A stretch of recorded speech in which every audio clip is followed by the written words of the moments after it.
Hello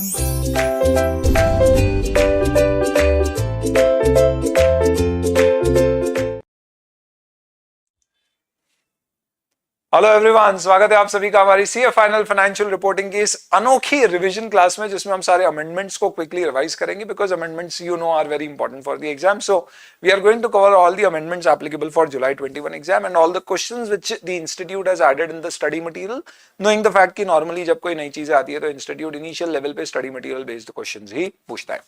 amendments, एक तो India's amendment rules 2020 जो 24 जुलाई 2020 को पब्लिश हुए उसके कारण है.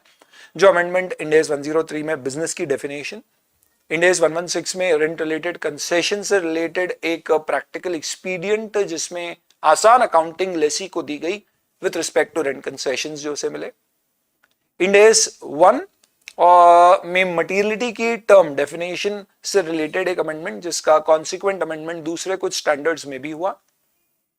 And India's 107, 109 financial instruments disclosure and recognition और presentation में interest rate, तो basically uncertainties arising due to change in interest or the benchmark interest rates के कारण जो impact और hedging के ऊपर जो उसका consequent effect आया उससे related एक amendment जिसका as such आपके लिए कोई खास relevance नहीं है, study material में भी उससे related कोई question नहीं है, आप चाहो तो उसको skip भी कर सकते हो.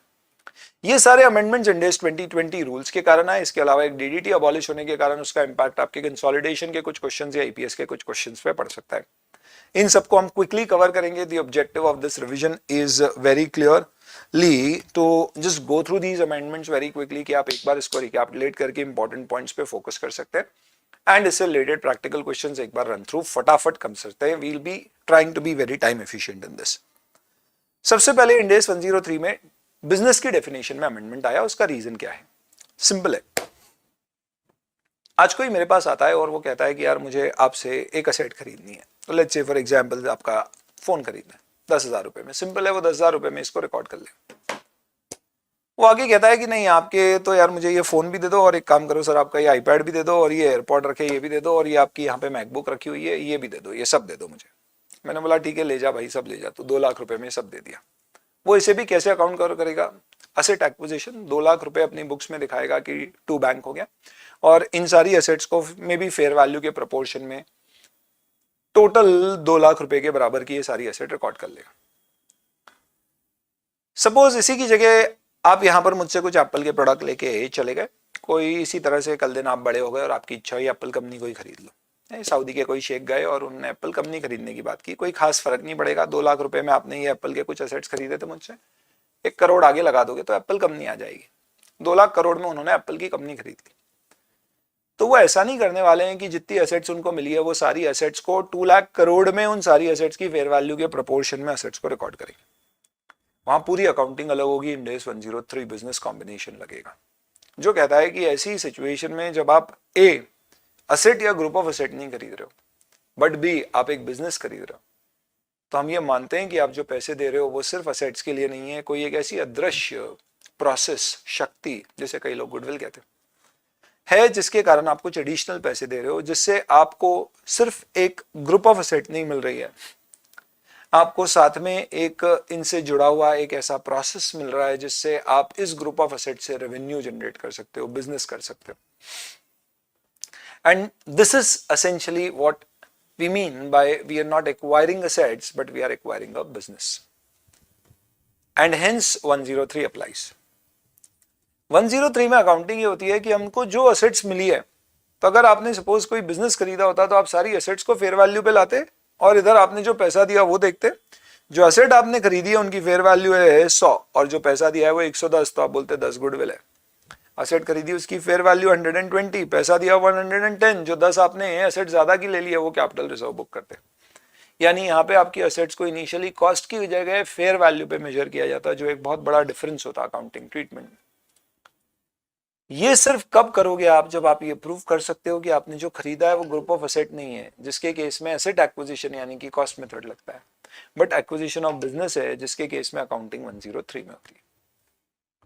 तो हो सकता है कई सारे लोग चाहें कि वो ये कहें कि मैंने बिजनेस खरीदा है ताकि वो सारी एसेट्स को फेयर वैल्यू पे लेके आ सके, उस पर रिकॉर्ड कर सके. तो इसके लिए हमारे लिए ये क्लियरली समझाना जरूरी है कि बिजनेस एक्विजिशन कब माना जाएगा. तो इंड एस 103 ने पहले भी बिजनेस की डेफिनेशन दी थी, पर उसको फर्दर रिफाइन करके अमेंड किया उस डेफिनेशन को और उसको बहुत इलैबोरेट फॉर्म में एक्सप्लेन किया, जिसमें कहा गया कि बहुत सिंपल है बेटा, अगर आपने एक असेट और साथ में एक प्रोसेस खरीदा है और वो प्रोसेस अपने आप में ऐसा कोई हल्का फुल्का एडमिनिस्ट्रेटिव टाइप का प्रोसेस नहीं है, एक सब्सटेंसिव इंपॉर्टेंट क्रिटिकल प्रोसेस है जो आपके आउटपुट जनरेट करने की कैपेसिटी में आपकी मदद करेगा, तो आप मान सकते हो कि आपने बिजनेस खरीदा है। यानी दो चीजें होना चाहिए, इनपुट जो प्राइमरी एसेट्स होंगे और प्रोसेसेस। प्रोसेस का मतलब क्या? तो ये डेफिनेशन इसलिए आई क्योंकि एप्पल कंपनी खरीदना क्लियरली बिजनेस खरीदना है। ये 4-5 एप्पल की एसेट खरीदना डेफिनेटली बिजनेस खरीदना नहीं है, asset acquisition. But suppose for example आपने ये पूरा मेरा स्टूडियो खरीद लिया, क्या ये एसेट एक्विजिशन है या बिजनेस एक्विजिशन है? यहां पर डाउट आता है, तो डेफिनेशन काम आती है। आप कैसे कंक्लूड करोगे कि ये बिजनेस एक्विजिशन है? तो आए तो इसमें भी एसेट है, तो मेन आपको ये देखना है कि क्या आपने स्टूडियो खरीदा है तो एसेट्स खरीदे, या उसके साथ में कोई प्रोसेस भी आपको मिल गया। आपने कहा एक प्रोसेस एज इन कुछ नहीं है, सब कुछ नेटवर्क किया होगा या इतना सा एक प्रोसेस है। क्या ये सब्सटेंसिव प्रोसेस है? यूट्यूब पे एक वीडियो देख के भी आप ऐसा बना सकते थे, तो ये सब्सटेंसिव नहीं है, तो इसे एसेट एक्विजिशन की तरह काउंट फॉर करो। पर आपने कहा नहीं, हमने तो पूरा सर आपका कोचिंग सेंटर परचेज कर लिया और ये कोचिंग सेंटर के साथ साथ आपका पूरा स्टाफ भी हमने एक्वायर कर लिया, तो ये clear cut acquisition of business है। क्यों? क्योंकि आपने सिर्फ एसेट नहीं खरीदा है, प्रोसेस भी आपके पास आ गए। तो पूरा खेल डिसीजन मेकिंग का किस पर डिपेंडेंट होता है? प्रोसेस पे। तो स्टैंडर्ड कहता है you should acquire N input and second you should acquire certain processes which are applied on that input so that they'll be capable of generating the output. What is not important is what you have acquired is already generating revenue or not. What is important is what you have acquired is capable of generating revenue or not. आज अगर कोई WhatsApp खरीदता है तो शायद WhatsApp से 1 रुपए का भी रेवेन्यू एज सच जनरेट नहीं किया जा रहा है, but definitely it's a business because there is a set of asset and there are processes which are substantive. किसी ने WhatsApp पूरा खरीद लिया तो क्या उसको कोई प्रोसेस मिले जो सब्सटेंसिव है? डेफिनेटली कंप्यूटर सर्वर्स के अलावा उसके पीछे एक स्टाफ, एक थॉट प्रोसेस, एक सॉफ्टवेयर की टीम, एक पूरी कोड, ये सब भले ही एसेट्स हो सकती है, बट इन सबके साथ में इन सबका आपस में काम करने का एक तरीका, इनकी जो सोच है, जो मार्केट को कैप्चर करने का थॉट प्रोसेस है, जो इनका नो हाउ है आगे के बिजनेस का, ये सब इंपैक्ट करता है। तो इसके लिए कहा गया कि what you have to show is input और प्रोसेस दोनों है। हमेशा ये चीज जब देखें तो आप ये ध्यान रखना कि जो प्रोसेस है वो सब्सटेंसिव होना चाहिए। कब मानेंगे प्रोसेस सब्सटेंसिव है? मेन यही इंपॉर्टेंट पॉइंट है, बाकी सब ज्ञान है, आप पढ़ सकते हैं। अगर आपने जो खरीदा है वो ऑलरेडी रेवेन्यू कमा रहा है तो प्रोसेस सब्सटेंसिव तब मानेंगे जब नंबर 1 वो क्रिटिकल है बिजनेस के लिए, यानी सिर्फ एक एडमिनिस्ट्रेटिव सिक्योरिटी टाइप का प्रोसेस है। मैंने एक बिल्डिंग खरीदी और साथ में उसके चौकीदार वगैरह भी आ गए जो उसकी सुरक्षा देखते, कोई खास प्रोसेस नहीं आया। क्रिटिकल होना चाहिए। कब क्रिटिकल मानेंगे? जब आपको लगता है कि अपन उसे सेल्फ डेवलप नहीं कर पाएंगे, आसानी से अपन जो एग्जिस्टिंग प्रोसेस है उसे हटा के अपना प्रोसेस नहीं डाल पाएंगे, तो क्रिटिकल है। तो क्रिटिकल प्रोसेस आपके पास आया है, साथ में सामने वाले की या तो वर्कफोर्स या पूरा डॉक्यूमेंटेशन जिसके बेसिस पे वर्कफोर्स काम करती है वो आपने एक्वायर किया। तो नए डेफिनेशन में मेजर डिफरेंस है वो ये है कि बिजनेस एक्विजिशन तभी माना जाएगा जब वर्कफोर्स एक्वायर हुई है, या फिर वर्कफोर्स नहीं तो वर्कफोर्स जिस आधार पे काम करती है उनके एसओपीज आपने एक्वायर किए हैं, उसके बेसिस पे आप अपनी वर्कफोर्स डाल के उनसे काम करा सकते हो। तो if I have acquired Jet Airways, have I acquired set of airplanes or I have acquired a business? So have I taken over their employees also? So a lot of pilots and air hostesses I have taken over. ऐसे pilots और air hostess मैं खुद develop करने जाता ढूंढता तो practically संभव नहीं होता। पर जेट एयरवेज की जगह मैंने क्या किया है, कंपनी खरीदी है जिसकी 100 ट्रक है और कुछ नहीं है, मैंने 100 ट्रक ले लिया और उनके ड्राइवर को भी ले लिया कि ये भी मेरे लिए काम करेंगे, इनको मैं तनख्वाह दूंगा। शायद मैं इन्हें आसानी से रिप्लेस करके दूसरे ड्राइवर ला सकता था, ये प्रोसेस सब्सटेंसिव नहीं है। तो ऐसा कहते हैं सब्सटेंसिव प्रोसेस में प्रोसेस क्रिटिकल होना चाहिए। कब माना जाएगा कि कोई चीज क्रिटिकल है? अगर आपको लगता है कि उसे रिप्लेस करना डिफिकल्ट है, आसानी से रिप्लेस नहीं किया जा सकता, वो अपने आप में एक एंसिलरी माइनर प्रोसेस नहीं है, मेजर प्रोसेस है, तो मानना क्रिटिकल है। साथ में या तो वर्कफोर्स आए या डॉक्यूमेंटेड प्रोसेस आए, और ये प्रोसेस और वर्कफोर्स जो भी आपने लिया है ये इतना क्रिटिकल है कि इससे आपके जो आउटपुट जनरेट हो रहे हैं उसमें ये सब्सटैंशियली मदद कर रहे हैं। यानी रेवेन्यू साइड वाले प्रोसेस इंपॉर्टेंट है, एडमिनिस्ट्रेटिव एचआर ये वाले प्रोसेस एक्वायर किए, इससे डिसीजन मेकिंग अफेक्ट नहीं होगी। लेकिन अगर आपका बिजनेस ऑलरेडी रेवेन्यू जनरेट नहीं कर रहा है तो फिर कंपलसरी है कि आपके साथ जिसका आपने बिजनेस एक्वायर या एसेट एक्वायर किया उसकी वर्कफोर्स भी आना चाहिए। तो अगेन प्रोसेस क्रिटिकल होना चाहिए और साथ ही साथ में उसकी ऑर्गेनाइज वर्कफोर्स आपके पास आई है जो ये प्रोसेस परफॉर्म कर सकती है और उसके साथ वो सारे इनपुट जिसके बेसिस पे वर्कफोर्स काम करती है। तो इसका मतलब ये हुआ कि a business which is not a running business will be treated as acquisition of business only, क्योंकि वो रनिंग है नहीं तो बहुत डिफिकल्ट है ये प्रूव करना कि वो बिजनेस है।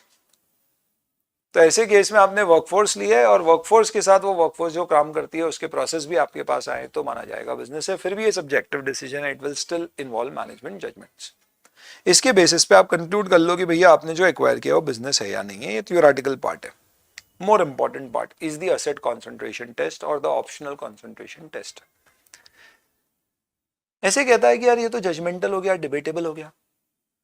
वो जो इन बिटवीन वाली चीजें हैं वो अभी भी बड़ी ऐसी हैंकी पैंकी रहेंगी, एकदम क्लैरिटी तो आएगी नहीं इससे भी। तो हम आपको एक तरीका देते हैं और वो ये कि अगर आप ये प्रूव कर दो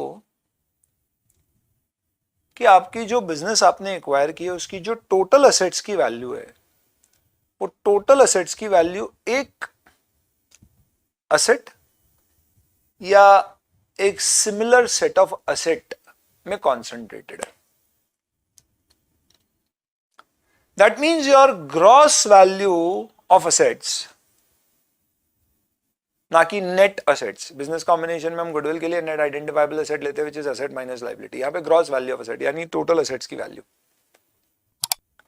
अगर आप प्रूव कर सकते हो कि टोटल असेट की वैल्यू इज कॉन्सेंट्रेटेड यानी कि उसका 90% या उससे अधिक किसी एक सिंगल असेट का मतलब land is an asset, machine is one asset. Land और बिल्डिंग दो असेट है या एक असेट है? तो ऐसा कहते हैं कि दो असेट अगर एक दूसरे से जुड़ी हुई है और ऐसी जुड़ी है कि उन दोनों को बिना सब्सटैंशियल डैमेज किए या कॉस्ट इनकर किए अलग नहीं कर सकते तो मानना ये एक ही असेट है। तो लैंड और बिल्डिंग एक, आप बिल्डिंग को ऐसे काट के अलग निकाल के दूसरी जगह नहीं रख सकते। बट बिल्डिंग और मशीन अलग अलग हो सकती है, you can take out the machine, but machine का नेचर ऐसा है कि it is ingrained into the building, जैसे प्रिंटिंग फैक्ट्रीज वगैरह में होती है, then it is a one asset. तो एक असेट का मतलब एक असेट या ऐसी असेट जो जुड़ी हुई ऐसी है कि उनको बिना सब्सटैंशियल कॉस्ट के अलग नहीं किया जा सकता या डैमेज के बिना अलग नहीं किया जा सकता। या सिमिलर असेट का मतलब है जो एक जैसी है। तो ये जैसे आपने लैपटॉप लिया, आईपैड लिया, आईफोन लिया, आईपॉड लिया, ये सब सिमिलर असेट है एक तरह से, आईटी इक्विपमेंट। तो या तो ये सब टेंजिबल हो, कभी भी टेंजिबल और इनटेंजिबल सिमिलर नहीं होगी। एक फाइनेंशियल असेट एक नॉन फाइनेंशियल असेट सिमिलर नहीं होगी। टेंजिबल में भी अलग अलग क्लास की एसेट आपने लिए, let's say for example you have taken machine and furniture, this is not similar asset, it should B of the same class. Again subjectivity involve. इसके बेसिस पे आप डिसाइड करो कि ये आपकी एक असेट है या सिमिलर सेट ऑफ असेट है। अगर आपकी ग्रॉस वैल्यू ऑफ असेट का 90% किसी एक असेट की वैल्यू में है तो आप मान लो, क्या मान लो कि भैया आपने बिजनेस नहीं खरीदा है, आपने बेसिकली एक असेट या सिमिलर सेट ऑफ असेट ही खरीदे, क्योंकि आपका टोटल पेमेंट जो आपने किया उसका 90% तो एक का ही है। तो इसमें आपने प्रोसेस के लिए पेमेंट दिया भी होगा तो 10% है वो सब्सटेंसिव नहीं है। ये एक आसान तरीका है डिसाइड करने का कि आप बिजनेस हो या नहीं। पर सर ऐसी कोई असेट नहीं है जिसका ये टेस्ट जो मीट करता है, यानी टोटल असेट्स की वैल्यू का 90% किसी एक असेट या सिमिलर असेट में कॉन्सेंट्रेटेड नहीं है। तो फिर उस केस में हम ये नहीं बोलेंगे कि बिजनेस एक्विजिशन ही, हम बोलेंगे कि ठीक है फिर अब बिजनेस की डेफिनेशन के बेसिस पे ही इंटरप्रिटेशन होगा। तो ये जो टेस्ट है इसे बोलते हैं असेट कॉन्सेंट्रेशन टेस्ट या ऑप्शनल कॉन्सेंट्रेशन टेस्ट। आपकी इच्छा है तो लगाओ, नहीं तो मत लगाओ। अगर आप लगाते हो टेस्ट पास हो गया तो बिजनेस एक्विजिशन नहीं है, फेल हो गया तो हो सकता है बिजनेस एक्विजिशन हो सकता है नहीं, डिपेंड करेगा डेफिनेशन ऑफ बिजनेस में।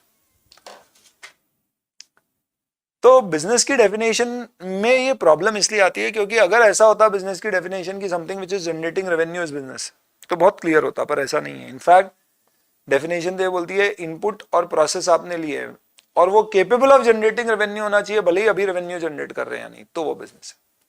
तो इसके लिए ये टेस्ट आपको एक आसान तरीका देगा ये समझने का कि आपने असेट खरीदा है या आपने बिजनेस खरीदा है।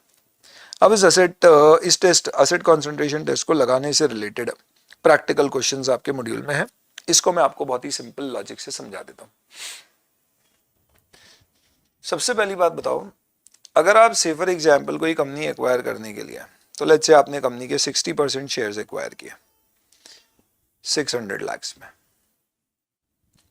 इस कंपनी की लेट्स से टोटल असेट्स जो है उसकी फेयर वैल्यू, तो लेट्स से इसकी दो असेट है, असेट 1 और असेट 2।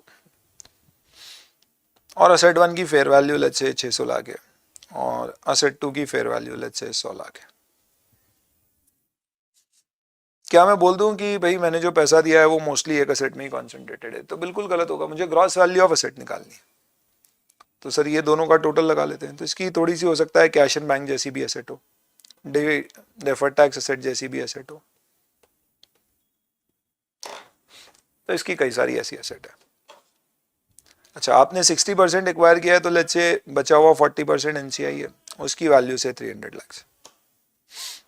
इसके अलावा आपने कोई लाइबिलिटी भी एक्वायर करी है let's say which is of 150 lakh. अब ये बिजनेस आपने एक्वायर किया, इस पे एसेट कंसंट्रेशन टेस्ट कैसे लगाना? तो यहाँ पे स्टैंडर्ड कहता है कि ग्रॉस वैल्यू ऑफ एसेट दो साइड से निकाल सकते हो। आप एक एसेट साइड से निकाल सकते हो और एक आप जो आपने पैसे दिए प्लस लाइबिलिटी से निकाल सकते हो। अगर आप एसेट साइड से निकालोगे तो फिर आपको गुडविल जोड़ के ग्रॉस वैल्यू ऑफ एसेट निकालना पड़ेगी, क्योंकि आपने जो कंपनी खरीदी है उसकी जो गुडविल है वो भी उसकी एसेट का पार्ट है। तो इसलिए ये टिपिकल हो सकता है। तो दूसरी अप्रोच ज्यादा प्रेफर्ड होती है, जिस अप्रोच में आप क्या करते हो, आप बोलते हो आपने पैसे कितने दिए? 600। बहुत ही सिंपल है, देखना भयंकर टाइप का सिंपल है। तो मैंने कहा भाई मैंने पैसे कितने दिए? 600। कूल। मैंने जो शेयर नहीं खरीदा उसके देता तो कितने देते? 300। तो 900 रुपए पूरी कंपनी आ जाती, पर उस कंपनी में एसेट ही एसेट नहीं, लाइबिलिटी भी है। कितने की लाइबिलिटी मुझे चुकाना पड़ती? 150 की। तो इसका मतलब देखा जाए तो आज जो मैंने पैसे दिए या आगे जाके देना पड़ेंगे, सब मिला के कंपनी टोटल 10-50 की है।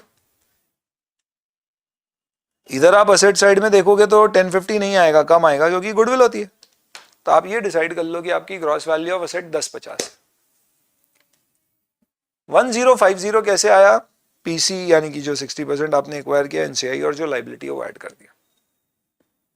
अब आप देखो ये ग्रॉस वैल्यू ऑफ एसेट है, क्या आपकी टोटल एसेट्स में कोई भी एसेट ऐसी है क्या जो 90% ऑफ दिस वैल्यू या उससे ज्यादा अकाउंट फॉर करती है? तो मान लो आपने मेजर पैसे जो दिए वो सिर्फ उस एसेट को लेने के लिए दिया है या एसेट एक्विजिशन है। पर इस पूरे डिस्कशन में ऐसे ये कहता है कि यहां पे एक चीज समझो कि आपने ये जो निकाला 1050, इसके बदले में आप समझो कि 100 तो आपको वापस से कैश ही मिल रही है। तो एक्चुअल में आपने ये जो पैसे दिए या देने वाले हो, इसमें 100 तो आपको एक तरह से वापस ही मिल रहे हैं। तो इसके लिए लॉजिक ये दिया गया फॉर्मूले में कि आप पीसी, एनसीआई और लाइबिलिटी जो एक्वायर की है वो ऐड कर दीजिए। इस टोटल में से जो कैश एंड बैंक या डीटीए सामने वाले का मिला है वो माइनस कर दो, क्योंकि डीटीए भी अपने आप में कोई रियल एसेट नहीं है। आप यूं समझ लो कि एक टैक्स एसेट है जो आप रियलाइज कर लोगे, तो उसको कैश एंड कैश इक्विवेलेंट जैसा ट्रीट किया। ये करके आप डिसाइड करिए कि भाई आपने क्या एक्वायर किया। तो टोटल मैंने कितने दिए? 1050 माइनस इसमें से कर दिया 200, तो ये 850 है। 850 का 90% अगर मैं निकालता हूं तो क्या वो किसी एक एसेट में कॉन्सेंट्रेटेड है? नहीं है। इसका मतलब आई कैन कंक्लूड क्या कि यहां पर बिजनेस कॉम्बिनेशन का एसेट कॉन्सेंट्रेशन टेस्ट मीट नहीं हुआ है, और नहीं मीट हुआ है इसका मतलब शायद ये बिजनेस कॉम्बिनेशन होगा, हो जाता तो ये पक्का बिजनेस कॉम्बिनेशन नहीं था। लेट्स से इसकी एक ही एसेट है 700 की। आप क्या बोलते हैं? अब अगर आप 850 का 90% निकालते हैं तो this 90% of 850 would come to how much?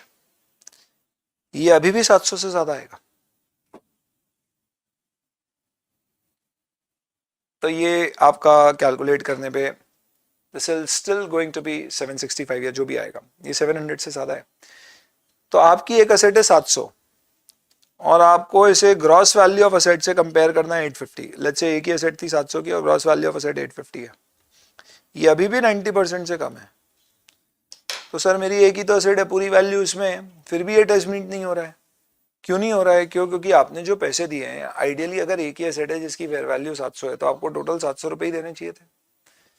ये 200 अलग तो 900 रुपए देना थे, जिसमें से 150 की आपने लाइबिलिटी ले ली, तो कितना बचा माइनस करके? 750। 300 मार्केट वैल्यू ऑफ जो आपने नहीं लिया उसकी है, तो आपको 450 देने थे, आपने 600 दिए। 150 ज्यादा क्यों दिया? गुडविल, यानी इनडायरेक्टली गुडविल भी यहाँ पे सब्सटैंशियल है। रिमेनिंग 10% में गुडविल और दूसरी एसेट नहीं आ रही है, उससे ज्यादा है, यानी चांसेस हैं कि आपने जो पैसा दिया है वो बहुत ज्यादा दिया है। 90% आपका एक एसेट में नहीं है, इसका मतलब चांसेस ये हैं कि आपने क्योंकि गुडविल के पैसे ज्यादा दिए तो प्रोसेस सब्सटेंसिव होगा। ये लॉजिक है। तो सिंपल आपको करना क्या है, ये कैलकुलेशन करने के लिए आप पीसी में दो चीजें आएगी, अभी जो शेयर खरीदे उसकी फेयर वैल्यू और जो पहले शेयर खरीदे थे उसकी फेयर वैल्यू, ये टोटल लगा लो। एनसीआई जितनी लाइबिलिटी है, अच्छा ध्यान रखना लाइबिलिटी में अगर डीटीएल है तो इग्नोर कर देना, ये सिंपल मंत्र याद रख लो, डीटीएल को काट ही देना पूरे क्वेश्चन में अगर आए तो, देखना ही नहीं उसको। ये ग्रॉस वैल्यू ऑफ असेट है, पर इससे आपको पहले क्या करना है, cash cash equivalent DTA minus करना है, डीटीए माइनस करना है, डीटीएल कंसिडर ही नहीं करना। ये ग्रॉस वैल्यू ऑफ असेट आ गई आपकी। तो इस एग्जांपल में आप देखिए पीसी 60% के लिए 600, एग्जिस्टिंग इन्वेस्टमेंट 10%, मेरा कैरिंग अमाउंट 75 है, फेयर वैल्यू 90 में 90 लूंगा तो 690 हो गया, और एनसीआई की 250 वैल्यू हो गई है, तो ये टोटल हो गया 940। लाइबिलिटी जो है सामने वाले की वो कितनी है 1500, या 50 इग्नोर कर दो। तो ग्रॉस वैल्यू ऑफ असेट कितनी होनी थी 2440, पर इसमें कैश और बैंक और डीटीए कुछ है नहीं तो वो भी माइनस कर देता, तो बचा कितना 2140। क्या 2140 का 90% किसी एक असेट में कॉन्सेंट्रेटेड है, तो दिस विल कम टू 1890, तो 1926 आता है शायद। अब हमारी एक असेट है वो 1800 की है, तो this is 1800 upon 2140 less than 90%, तो ओसीडी मीट नहीं हो रहा, नहीं हो रहा तो इसका मतलब ये बिजनेस कॉम्बिनेशन हो सकता है ऐसा। ये एक तरीका है, एग्जाम में इसी को प्रेफर करिएगा। दूसरा तरीका होता है एसेट साइड से ग्रॉस वैल्यू ऑफ एसेट निकालने का। उससे आप कैसे निकालोगे, let me change the colour of the pen. उसमें आप बोलोगे एसेट 1 है फेयर वैल्यू 1800, एसेट 2 है फेयर वैल्यू 200, 2000। कैश और बैंक और डीटीए को तो आप इग्नोर ही कर दो, क्योंकि ये तो ये मानो कि ये पैसे दिए और वो उतने के बराबर की एसेट आ गई, इसकी फेयर वैल्यू जैसी कोई चीज नहीं होती है। तो आप इफेक्टिवली बोलोगे कि आपने जो टोटल एसेट ली है वो कितने की आ गई आपके पास, लेट्स से 2000 की, पर इसमें गुडविल तो आई नहीं, तो पहले इसमें गुडविल लगाना पड़ती है। तो गुडविल कैसे आएगी, तो आपने जो टोटल पैसा दिया है ये सब मिला जुला के 940 हुआ एनसीआई प्लस पीसी। ये 940 के अगेंस्ट में आपको देखना है कि आपके पास नेट एसेट्स कितने की आई है। तो नेट एसेट निकालते समय अब यहाँ पे डीटीएल फिर इग्नोर कर देना, तो 1800 प्लस 200 आपके पास नेट एसेट्स। इनफैक्ट गुडविल निकालने के लिए आप देखो गुडविल कैसे निकालेंगे, तो गुडविल में नेट एसेट आई 1800 प्लस 200 प्लस 300, यहाँ पे वो भी लेना है 300, और लोन माइनस कर दो 1500, डीटीएल इग्नोर कर दो, नॉर्मल जैसे निकलती है डीटीएल छोड़ के। 800 आपने दिया 940, तो गुडविल आ गई 140 की। तो जो ग्रॉस वैल्यू ऑफ एसेट है उसमें 3 एसेट आएगी 1800, 200 और 140, 1800, 200 और 140, ये 2140। ये कंफ्यूजिंग है, इसलिए मैं बोलता हूँ ये वाला मेथड प्रेफर करो, अनलेस एंड अनटिल एग्जाम में स्पेसिफाई करे। जो करेंगे नहीं, इंस्टीट्यूट के मॉड्यूल में भी जो क्वेश्चन दिया उसको इसी मेथड से सॉल्व किया गया। तो ये छोटा सा एक फॉर्मूला दिया है कि single substantial asset divided by gross value of asset into 100, ये परसेंट ऑफ ओसीटी। अगर ये 90 है उससे ज्यादा है तो टेस्ट मीट हो गया, इट इज एसेट एक्विजिशन।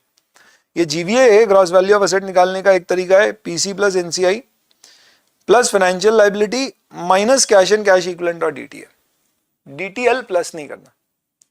दूसरा तरीका है various asset excluding DTA cash और कैश इक्विवेलेंट पर गुडविल निकालना पड़ेगी। तो एसेट आप सारी ले लो, कौन कौन सी, cash cash equivalent, debtors, sorry cash cash equivalent और डीटीए छोड़ के, फाइनेंशियल एसेट डेटर वगैरह शामिल होगी है ना। और गुडविल अलग से निकाल लो जैसे नॉर्मली निकालते हैं, सिर्फ डीटीएल को एक्सक्लूड करके। तो ये बड़ा कंफ्यूजिंग है, हालांकि दोनों में आंसर सेम आएगा, दोनों में कोई डिफरेंस नहीं होगा। ये ऑप्शनल कंसंट्रेशन टेस्ट है आपका। Let me quickly show you the institute modules question. Institute के मॉड्यूल में इससे related there is one particular question जिसको अपन यूं ओरली कर लेंगे सॉल्व, कोई दिक्कत नहीं आएगी, कैलकुलेटर पे आप निकाल लेंगे इसको। Entity A holds 20% interest in entity B. Subsequently, entity A further acquires 50% by paying 300 crore. तो PC एक तो हो गया 300, 20% की फेयर वैल्यू लेंगे, आगे कहीं आएगी। फेयर वैल्यू आपको building, cash cash equivalent, financial liability, DTL, DTL को कट ही कर दो। तो ये 300 अभी आपने दिया 50% के लिए, इसमें ऐड कर दो 20%, इसमें ऐड कर दो एनसीआई, इसमें ऐड कर दो फाइनेंशियल लाइबिलिटी, वो 800 की है सॉरी, इसमें माइनस कर दीजिए कैश और कैश इक्विवेलेंट, डीटीए कुछ है नहीं तो वो भी माइनस कर देते, तो इससे आपका जीवी आ जाएगा। एनटीडी बी की फेयर वैल्यू 400 करोड़ है, इसलिए एनसीआई 120 करोड़ की है, ये 120, और मेरे पुराने 20% की वैल्यू 80 करोड़ है। ये खत्म हो गया क्वेश्चन यहीं पे। तो आप इन सबका नेट निकालोगे तो ये कितना आ जाएगा आपका 1100। ये ग्रॉस वैल्यू ऑफ एसेट है। कोई सिंगल एसेट है क्या जो 90% से ज्यादा कंस्टिट्यूट करती है, तो आप देख लो बिल्डिंग 1000 है तो बिल्डिंग इज 1000 और ग्रॉस वैल्यू 1100 है, तो दिस इज मोर देन 90%। तो इसका मतलब एसेट कॉन्सेंट्रेशन टेस्ट मीट हो गया है। क्योंकि 91% is value which is substantial, तो ये असेट एक्विजिशन है और असेट कॉन्सेंट्रेशन टेस्ट मीट हुआ, यानी value is concentrated in one asset, it is not a business acquisition, simple. इसके अलावा इंस्टीट्यूट ने 6 एग्जांपल्स दे रखे हैं जो थियोरेटिकल है, सेल्फ रीडिंग के लिए आप देख सकते हैं। ये आपका पहला अमेंडमेंट का रिवीजन कवर हो जाता है which is with respect to business concentration test, sorry, asset concentration test and definition of business. Now let's come to the next one, which is Ind AS 116 rent related concession. चलिए, rent related concession is an amendment which was given in the Ind AS Amendment Rules 2020, the year when the world witnessed COVID-19 pandemic, and this amendment is as a consequence of that. We say कि ब्याज और किराए ये दो ऐसी चीजें जो कभी बंद नहीं होती, संडे हो या मंडे रोज पड़ेंगे ब्याज और रेंट के डंडे।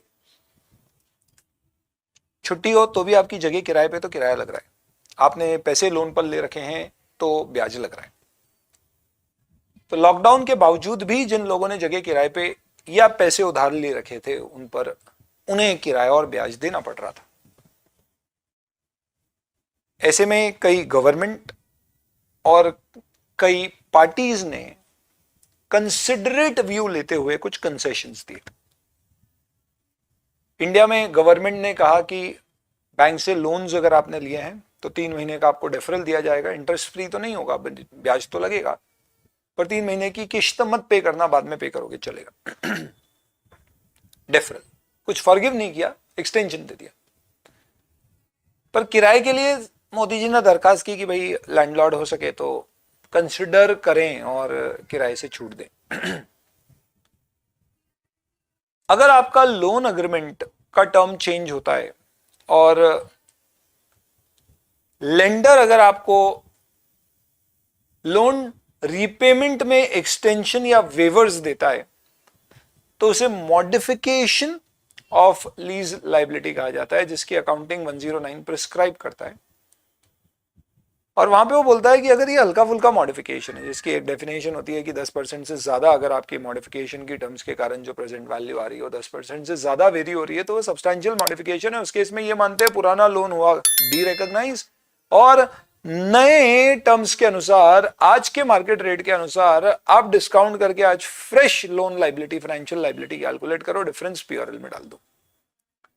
पर अगर सब्सटैंशियल मॉडिफिकेशन नहीं है, यानी कि variation as per the change in terms 10% से ज्यादा नहीं है, तो इंड AS 109 फाइनेंशियल लायबिलिटी कहता है कि आप को कोई जरूरत नहीं है गेन लॉस बुक करने की। आप सिंपल ये समझो कि रिवाइज्ड जो भी पेमेंट आपको करना है उसको डिस्काउंट कर लो और आज जो बुक्स में आपकी लायबिलिटी, फाइनेंशियल लायबिलिटी आ रही है उससे इक्वेट कर दो, इंटरेस्ट रेट चेंज कर दो।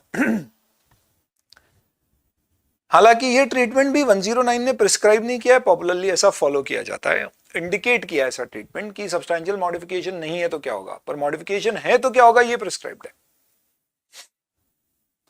पर लीज के केस में ऐसा कहीं कोई ट्रीटमेंट नहीं दिया गया है कि अगर लीज अग्रीमेंट की टर्म्स मॉडिफाई होती है तो अगर वो मॉडिफिकेशन सब्सटैंशियल है तो क्या होगा और सब्सटैंशियल नहीं है तो क्या होगा। इनफैक्ट किसी भी केस में अगर आपका लीज अग्रीमेंट मॉडिफाई होता है तो ऐसी सिचुएशन में मॉडिफाइड टर्म्स की अकाउंटिंग लीज मॉडिफिकेशन की होगी, जिसके अंतर्गत अगर आपका स्कोप इंक्रीज या रिड्यूस हो रहा है तो एक सेपरेट अकाउंटिंग ट्रीटमेंट प्रिस्क्राइब्ड है।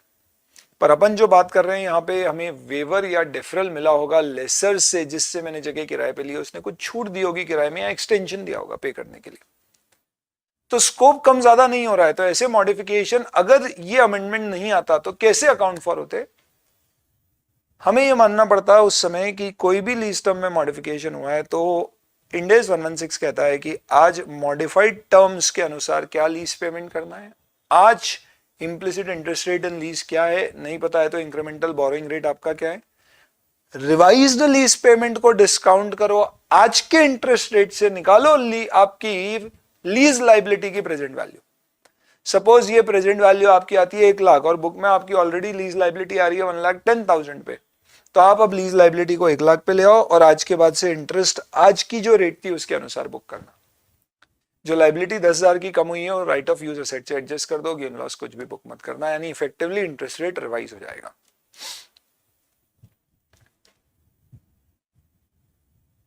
तो कोविड में कई सारे लेसर्स ने कंसेशन दिया अपने लेसीज को, तो प्रॉब्लम ये खती हुई कि ये अकाउंटिंग क्या हमें हर लेसी को करना पड़ेगी, क्योंकि ये तो प्रिविलेंट है, हर लीज एग्रीमेंट मॉडिफाई हुआ होगा। तो इसके लिए इंटरनेशनली आईएएसबी ने और बाद में एमसीए ने ये कहा कि अगर कोविड-19 के डायरेक्ट कॉन्सिक्वेंस के कारण आपके लीज रेंटल्स रिड्यूस हुए हैं या सेम रहे हैं और कॉन्ट्रैक्ट चेंज हुआ है पर उसके स्कोप में कोई सब्सटैंशियल चेंज नहीं हुआ है, सिर्फ लीज पेमेंट में चेंजेस हुए, और अगर आपको रिडक्शन दिया गया है रेंटल में, तो वो रिडक्शन मैक्सिमम जून 2021 तक के लिए दिया है। इसको हालांकि आगे एक्सटेंड करने की बात है, पर अभी जुलाई 21 के लिए आपके लिए रेलेवेंट डेट जून 21, जून 21 तक ही आपका रिडक्शन है, उसके बियॉन्ड पीरियड का रिडक्शन नहीं है। ये 4 कंडीशन पूरी होती है पैरा 46B की।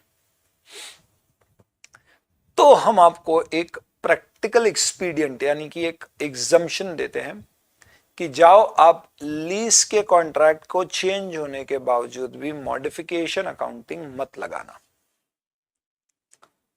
यानी कि आप आज इंटरेस्ट रेट क्या है उस हिसाब से रिवाइज्ड लीज पेमेंट्स को डिस्काउंट करके रिवाइज्ड लीज लायबिलिटी कैलकुलेट करके डिफरेंस आरओयू एसेट से एडजस्ट मत करना। बजाय इसके हम आपको प्रैक्टिकल एक्सपीडियंट देते हैं कि आप इस पे मॉडिफिकेशन की अकाउंटिंग ना करो। तो क्या करो, वो स्पेसिफाई नहीं किया है, ये स्पेसिफाई नहीं किया। जैसे कि 109 में था ना, सब्सटैंशियल मॉडिफिकेशन नहीं है तो स्पेसिफाइड नहीं था। तो क्या ट्रीटमेंट होता है, तो ट्रीटमेंट ये है कि अगर लीज एग्रीमेंट वेव कर दिया है, फॉरगिवनेस है, तो जो आपका लीज पेमेंट आपको करना था, आप सोचो कि सब कुछ वैसा ही है, कोई चेंज मत करो, लीज अकाउंटिंग एकदम वैसी की वैसी चलने दो जैसी चल रही थी। ये सोचो ही मत कि आपका कोई रेंट माफ हुआ है। बस जिस दिन आपको वो रेंट पे करने की बारी आएगी, आप उस दिन ये मानना कि मैंने वो रेंट पे करना था और उसने मुझे माफ कर दिया, तो उत्ते को आप इनकम बुक कर देना, खत्म। यानी आपका इंटरेस्ट रेट चेंज नहीं होगा, आरओयू एसेट पे चेंज नहीं आएगा, आपकी लीज लायबिलिटी रिकैलकुलेट नहीं होगी, आप सिंपली क्या करोगे, उसे इनकम मान लोगे, फिनिश। अरे सर ये तो बहुत आसान अकाउंटिंग होगी, हालांकि इससे इनकम बुक हो रही है। अच्छा, इसलिए इसको प्रैक्टिकल एक्सपीडियंट बोलते हैं, क्योंकि यहाँ पे हमें ज्यादा प्रिसाइज अकाउंटिंग की जगह प्रैक्टिकली जो कन्वीनियंट है वो अकाउंटिंग करने की छूट दी गई है। तो this is known as practical expedient which is available only to the lessee if he gets any concessions in his lease agreements. Lessee के लिए सारे लीज एग्रीमेंट फाइनेंस लीज जैसे ही ट्रीट किए जाते हैं, एक्सेप्ट वो short term लीजेस, low value asset है, उसको छोड़िए, कोई मतलब नहीं है। तो आप इन कोविड-19 के कारण लीज रिडक्शन हुआ है, स्कोप चेंज नहीं हुआ है, और रिडक्शन जून 21 से पहले तक के पीरियड का ही है, 30 जून 21 से पहले तक या तब तक के पीरियड का ही है। तो आप मजे से बिंदास मॉडिफिकेशन अकाउंटिंग ना करके इजी अकाउंटिंग करो। क्या इजी अकाउंटिंग है, अगर माफ कर दिया है तो आप उसे इनकम बुक कर लो, पर अगर माफ नहीं किया है सर, डेफर किया है, तो फिर उस केस में आप देख लीजिए प्रेजेंट वैल्यू बेसिस पे आपका क्या गेन है, उतना आप गेन पीआरएल में बुक कर दो। हालांकि इस पे डेफरल पे कोई क्वेश्चन इंस्टीट्यूट के मॉड्यूल में नहीं है, तो आई डोंट एक्सपेक्ट जुलाई 21 में आना चाहिए। फॉरगिवनेस का क्वेश्चन इंस्टीट्यूट के मॉड्यूल में है, तो पॉसिबली वो आ सकता है। क्वेश्चन इसमें यह भी आ सकता है कि ये अरेंजमेंट हुआ है, तो बताओ क्या ये प्रैक्टिकल एक्सपीडियंट के लिए एलिजिबल होगा या नहीं होगा। तो प्रैक्टिकल एक्सपीडियंट की एलिजिबिलिटी आती है प्राइमरीली आपकी इन कंडीशन से। तो ये कंडीशन मैंने जो बताई बस यही कंडीशन है। इसको ऐसा जो मैंने डिटेल लेक्चर लिया है उसका लिंक मैं डिस्क्रिप्शन में शेयर कर दूंगा, आपको डिटेल में देखना है तो वहां पे देख लीजिएगा। वहां पे ये पूरी चीजें डिस्कस करी है, पर मुद्दे की बात इसमें यही है और कुछ भी नहीं है। इसमें फटाफट मैं आपको कुछ इंपॉर्टेंट चीजें क्विकली बोल देता हूं, सुन लीजिए, बाकी डिटेल में देखना है तो आप यहाँ पे देख लीजिएगा आराम से। नंबर 1, ये एक्सपीडियंट प्रैक्टिकल एक्सपीडियंट कंपलसरी है, ऑप्शनल है। नंबर 2, किसको अवेलेबल है, सिर्फ लेसी को अवेलेबल है। नंबर 3, कब से अवेलेबल है, तो नॉर्मली आपको कंसेशन मिला होगा कब से, तो शायद 2020 से ही मिल गया होगा, क्योंकि कोविड-19 में लॉकडाउन मार्च से शुरू हो गए थे और इंफॉर्मेशन तो पहले ही आ गई थी कोविड-19 की कई जगह। तो इसके लिए कहा है कि क्योंकि अमेंडमेंट आया 24 जुलाई 2020 को, तो अगर आपके फाइनेंशियल स्टेटमेंट 1920 के 24 जुलाई तक अप्रूव नहीं हुए हैं, तो आप 1920 के फाइनेंशियल स्टेटमेंट में भी एक्सपीडियंट अप्लाई कर लेना। लेकिन अगर अप्रूव हो चुके हैं तो फिर आप इसको 2021 से अप्लाई कर दो। अब आप 20-21 से अप्लाई करोगे तो होगा क्या, हो सकता है मार्च 20 का रेंट आपका वेव कर दिया, पर ये वेवर आपको मिला बाद में, तो आपने तब तो अकाउंटिंग की नहीं और आपने क्या किया, उसको आउटस्टैंडिंग दिखा दिया होगा या पे किया होगा। अब सपोज आपके लेसर ने आपको वेवर दे दिया, मार्च का भी वेव कर दिया, पर ये हुआ कब, 2021 में हुआ, तो क्या मैं उसे अब 2021 में प्रोस्पेक्टिवली इनकम बुक कर दूं, नहीं। तो पैरा C1 इंट्रोड्यूस किया गया है जो कहता है कि जब भी आप इसे लगाएंगे तो आपको इसे रेट्रोस्पेक्टिव लगाना है, और रेट्रोस्पेक्टिव में आप opening balance of retained earning change कर देना, प्रीवियस ईयर के फिगर रीस्टेट करने की जरूरत नहीं है। ओपनिंग बैलेंस ऑफ रिजर्व कैसे चेंज करना और किस साल के करना, तो जिस साल में आप ये ट्रीटमेंट पहली बार लगा रहे हो उसके ओपनिंग रिजर्व। तो अगर आपके फाइनेंशियल स्टेटमेंट 24 जुलाई से पहले अप्रूव हो चुके हैं और आपने last year lease rent concession की अकाउंटिंग एज पर मॉडिफिकेशन या कोई दूसरे तरीके से की थी, पर अब आप चाहते हो प्रैक्टिकल एक्सपीरियंस यूज करना, तो आप कर सकते हो। आप ये सोचना कि अगर पिछले साल ही आप ये अकाउंटिंग करते तो आपके क्या रिजर्व्स रहते, क्या लायबिलिटी रहती, और वो ओपनिंग वैल्यू चेंज करना बस। लेकिन अगर अप्रूवल ही नहीं हुआ है फाइनेंशियल स्टेटमेंट का 24 जुलाई तक तो कोई दिक्कत ही नहीं है। 1920 में ही पहली बार एक्सपीरियंस लगा और उसकी अकाउंटिंग वहीं से ही सही कर दो तो ओपनिंग रिजर्व चेंज करने की बात नहीं आएगी। तो वन सेकेंड, किसे मिलेगा, सिर्फ लेसी को मिलेगा। कब मिलेगा, 1920 से, अगर अप्रूवल 24 जुलाई के पहले हुआ नहीं है तो, अदरवाइज 2021 से। 2021 में प्रीवियस ईयर का रीस्टेट करना है, ओपनिंग बैलेंस रीस्टेट कर देना। सर मेरे बहुत सारे लीज एग्रीमेंट है, कईयों में कंसेशन मिला है, क्या सब पे ये प्रैक्टिकल एक्सपीडिएंट लगाना है या सिलेक्टिव हो सकता हूं? तो जो डिस्क्लोजर रिक्वायरमेंट पैरा C20A और B में दी गई है, नया अमेंडमेंट है तो पैरा इंपॉर्टेंट हो सकते हैं, उसके अंतर्गत कहा है कि अगर आपने सब पर ये प्रैक्टिकल एक्सपीडिएंट लेसी ने लगाया है तो वो डिस्क्लोजर दे दे सब पे लगाया है, पर अगर उसने कोई क्लास ऑफ लीज पे लगाया तो डिस्क्लोज कर दे किस क्लास पे लगाया है, यानी कि आप इसे क्लास वाइज ले सकते हो। क्लास वाइज का मतलब है कि सपोज सारी लैंड की जो लीज थी उसके ऊपर, या लैंड में भी हो सकता है अर्बन लैंड, रूरल लैंड, अलग अलग लीजेस हो, तो आप एक क्लास आइडेंटिफाई कर लो, उस लीज पे डिसाइड कर लो इस पे प्रैक्टिकल एक्सपीडिएंट लेंगे, वो वाली कैटेगरी पे नहीं लेंगे, चलेगा। अगर लिया तो डिस्क्लोज कर दीजिएगा कि हमने ये प्रैक्टिकल एक्सपीडिएंट अप्लाई किया है और इसका हमने क्या मेथड अकाउंटिंग का दिया है, क्या इंपैक्ट फाइनेंशियल स्टेटमेंट पे आया। हालांकि इंडेस 8 कहता है कोई भी इंडेस अगर अमेंड होता है तो पहली बार जब आप अकाउंटिंग करते हो तो हर लाइन आइटम पे इसका जो इफेक्ट आया है वो डिस्क्लोज करना है। यहाँ पे स्पेसिफिकली एग्जाम किया है कि इंडेस 8 का वो डिस्क्लोजर देने की जरूरत नहीं है, वो डिस्क्लोजर की बात है। अब ये एक्सपीडिएंट अवेलेबल लेसी को होगा कब, जब पैरा 46B की 4 कंडीशन सेटिस्फाई होगी। पहली condition, it should be as a direct consequence of covid. What do I mean by direct consequence of covid? I mean by direct consequence of COVID-19 that ये COVID-19 के कारण हुआ है। तो अगर आप एक फार्मास्यूटिकल बिजनेस में और आपको लीज रेंट कंसेशन मिला है तो शायद COVID-19 के कारण नहीं मिला हो, क्योंकि आपका धंधा तो चल ही रहा था, हो भी सकता है मिला हो। लेट्स से आपको पहले ही जनवरी 20 में COVID-19 आने से पहले ही मिल गया था, तो फिर ये COVID-19 के कारण नहीं। हालांकि ये फैक्ट्स ऑफ द केस पे डिपेंड करेगा, पर एक चीज ध्यान रखना है, COVID-19 लिखा है, लॉकडाउन नहीं लिखा है, और कोविड-19 लिखा है, कोविड-19 इन इंडिया नहीं लिखा है। इसका मतलब सपोज फॉर एग्जांपल मेरा जो लेसर है वो चाइना में बैठा है, मैंने जगह लीज पे इंडिया में ली है, उसने तो मुझे जनवरी में ही कंसेशन दे दिया ये बोल के कि भैया मुझे मालूम है आगे दिक्कतें आने वाली है, मैं कंसेशन दे रहा हूँ, क्यों, क्योंकि पेंडेमिक से इफेक्ट होगा। मैंने बोला अरे काहे का पेंडेमिक, इसको कुछ पता ही नहीं है, पर कंसेशन दे रहा है तो ले लो। बाद में समझ आया अपने को नहीं पता था, उसको ज्यादा पता था। इंडिया में लॉकडाउन लगा मार्च से, कंसेशन मिल गया जनवरी से, क्या कोविड-19 रिलेटेड माना जा सकता है? तो कोविड-19 लिखा है, लॉकडाउन नहीं लिखा है, तो लॉकडाउन से पहले के पीरियड का भी हो सकता है, सब्जेक्टिव होगा, वो बात भी है। तो it should be as a direct consequence of कोविड-19, उसी के कारण ये हुआ है।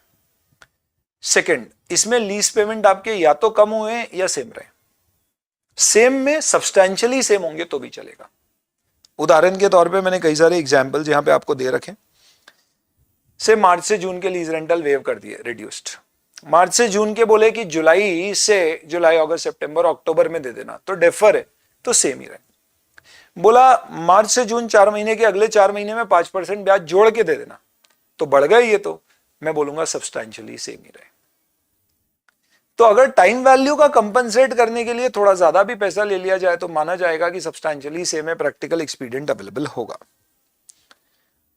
लीज रेंटल में जो रिडक्शन आपको मिला है वो जून 21 तक ही मिलना चाहिए। तो हमने जब निगोशिएट किया तो हमने कहा कि भैया हमें लीज रेंटल कम कर दो।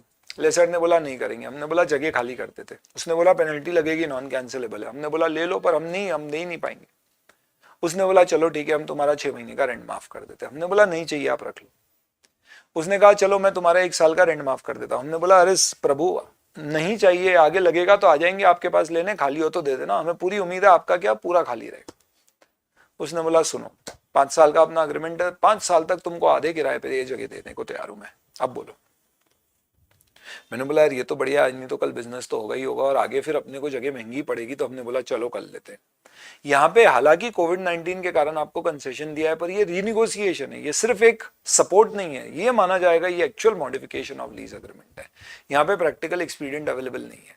तो इसको इतना समझाने की बजाय इन्होंने कंडीशन डाल दी कि जो भी रिडक्शन मिला है वो जून 21 तक की होना चाहिए। तो अगर आपको लेसर बोल रहा है कि आपको दिसंबर 21 तक रेंट में मैं वेवर या छूट या डिफरल दे रहा हूं, तो फिर आप मान लीजिए कि भैया ये प्रैक्टिकल एक्सपीडिएंट नहीं लगेगा, मॉडिफिकेशन अकाउंटिंग लगेगी। याद रखना आपको ये बोला है कि जून 21 तक का रेंट आपका मैं आधा लूंगा, पर जुलाई 21 से मैं आपसे 1.5 गुना रेंट लेना शुरू कर दूंगा। तो इंक्रीमेंट आप कभी भी लो, उससे फर्क नहीं पड़ता है। जो रिडक्शन है लीज रेंटल में दिया गया है वो जून 21 या उससे पहले के पीरियड का ही होना चाहिए।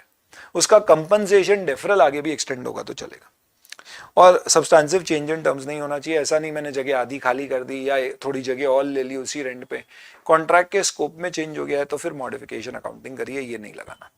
चारों कंडीशन, चारों की चारों एंड केसेस है, सब सेटिस्फाई करोगे तो कोविड-19 के कारण माना जाएगा ये लीज कंसेशन मिला है। और इस पर्टिकुलर केस में आप प्रैक्टिकल एक्सपीडिएंट में अकाउंटिंग कर सकते हो। अकाउंटिंग में फॉरगिवनेस की अकाउंटिंग क्या होती है, अगर आपको रेंट फॉरगिव मिला है तो इसे नेगेटिव वेरिएबल लीज पेमेंट मान लेना, यानी कि आप इसे इनकम बुक कर लेना। इसमें प्रॉब्लम क्या आती है, तो लेट्स से फॉर एग्जांपल आपको किसी ने कंसेशन दिया और कहा है कि जब तक लॉकडाउन रहेगा तब तक तेरा लीज रेंटल माफ, सबसे कॉमन तरह का कंसेशन जो आपको लीज एग्रीमेंट में लेसी को दिया गया। तो मेरे पास कोई जगह थी और मुझे कहा अप्रैल 21 से लेके जब तक लॉकडाउन चल रहा है तुम्हारा रेंट माफ, subject to maximum of December 21, suppose 21 बोल दिया 2020, तो अप्रैल 2020 से दिसंबर 2020 तक का माफ, प्रोवाइडेड लॉकडाउन रहना चाहिए। तो ये कंडीशनल वेवर है। अप्रैल में लॉकडाउन रहा तो आप क्या करना, नॉर्मल जो अकाउंटिंग कर रहे थे वही करना। फिर जब लीज पेमेंट देने की एंट्री करते तो लीज लाइबिलिटी टू बैंक करते हैं या लीज लाइबिलिटी टू पीओएल कर देना बस, बाकी इंटरेस्ट रेट वही रहेगा, इंटरेस्ट भी वैसे ही लगते रहेगा, सब नॉर्मल चलेगा। बस जब देने की बारी आए तो 3 इनकम बुक कर देना। तो अप्रैल में जून तक लॉकडाउन रहा, ये 3 महीने में आपको जो लीज रेंट पे करना था उसको इनकम बुक कर दो। जुलाई से पे करना शुरू कर दिया, नॉर्मल अग्रीमेंट कंटिन्यू हो गया। इसीलिए ये एक्सपीडिएंट गया है कि सिंपल अकाउंटिंग रहे। पर सपोज आपको अनकंडीशनल वेवर दे दिया कि भैया लॉकडाउन रहे नहीं रहे, कोई भी कंडीशन हो कुछ भी हो, अप्रैल से लेके आपका दिसंबर 2020 9 महीने तक का आपका माफ कर दिया रेंट पूरी तरह से, कोई कंडीशन नहीं पूछेंगे आपसे, एकदम माफ। नॉर्मली ऐसा कोई देगा नहीं, पर अगर दे दिया आपको तो इस केस में फिर आपको मजबूरन यहाँ पे technically accounting point of view से 9 महीने का अगर माफी मिली आपको तो ये पूरा आपको कब मिल गया, 1 अप्रैल को अनकंडीशनली, तो इसे आज ही इनकम बुक करना पड़ेगा। तो ऑब्वियस सी बात है यहाँ प्रेजेंट वैल्यू इंपॉर्टेंट हो जाएगी, क्यों, क्योंकि आज की लीज पेमेंट तो ठीक है, पर आगे वाले समय की लीज पेमेंट की प्रेजेंट वैल्यू बुक करेंगे।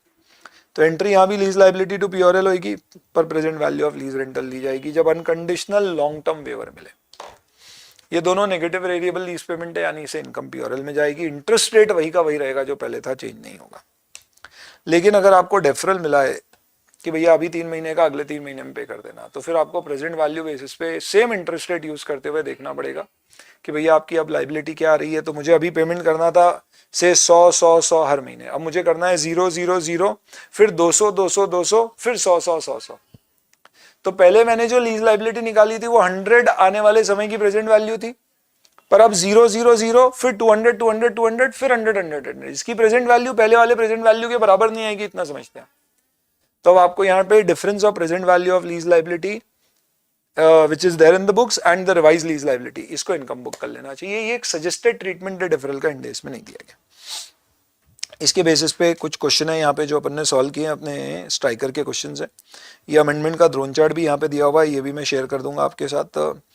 अमेंडमेंट की टेक्स्ट यहाँ पर है, ये सब मैंने शेयर कर रखी है गूगल ड्राइव पर, नोट्स में अवेलेबल है। स्टडी मटीरियल का अगर क्वेश्चन देखना है आपको तो वो क्वेश्चन में आपको स्टडी मटेरियल वाले सारे क्वेश्चंस में आपको क्विकली करवा देता हूँ, रेंट कंसेशंस। चलिए क्वेश्चन नंबर 1 देखते हैं। Lessor L leases little space to lessee Z and classifies the lease as operating lease. तो ये लेसर है, मुझे उससे कोई मतलब ही नहीं है।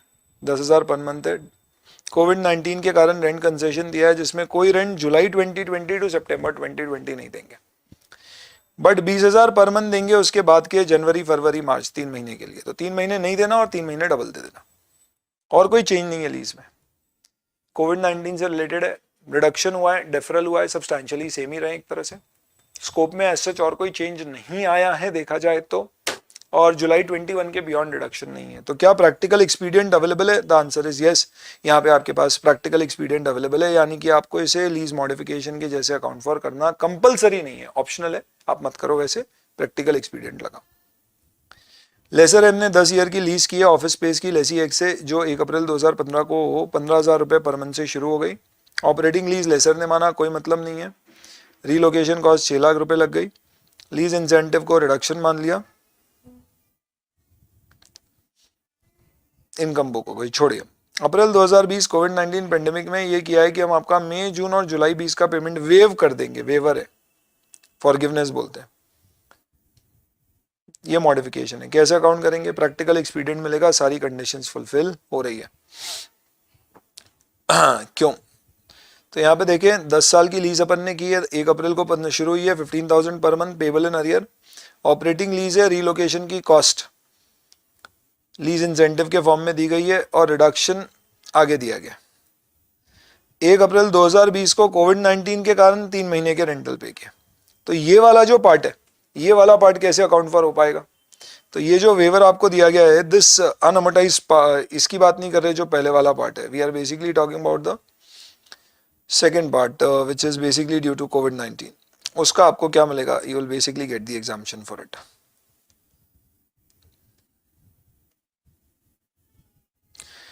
चलिए, वहाँ पे क्वेश्चन मिक्स होके आ रहे हैं, तो इनफैक्ट अपन यहाँ से क्वेश्चन देख लेते हैं, ये अपने आप में ज़्यादा डायरेक्ट रहेगा। ये कोविड-19 है, उसमें मिक्स वाले क्वेश्चन हैं। ये आपको सब दिए गए इंस्टीट्यूट के स्टडी मटेरियल में अमेंडमेंट से रिलेटेड। ये वाला क्वेश्चन यहाँ से शुरू करते हैं अपन। Retailer Q store large retail mall में 1 लाख पर मंथ है। कोविड-19 लेसर के साथ अग्री किया है कि अप्रैल मई जून का डेफर कर देंगे और आगे जनवरी मार्च फरवरी मार्च में थोड़ा सा बढ़ा के ले लेंगे। क्या ये एलिजिबल होगा? द आंसर इज यस, क्योंकि सारी कंडीशन मीट होती है। Next, P operates a chain of restaurant, कई सारे आउटलेट है। रेंट डेफरल अग्री किया है। इसके अंतर्गत जो जुलाई से दिसंबर तक ड्यू था वो जुलाई से दिसंबर 2021 में पे करेंगे। क्या एक्सपीडियंट मिलेगा? यस, क्योंकि डेफरल भले ही आपका जुलाई 21 के बाद पे हो रहा है, पर रिडक्शन जुलाई 21 से पहले का है, तो बाकी सारी कंडीशन मीट है, एक्सपीडियंट मिल जाएगा।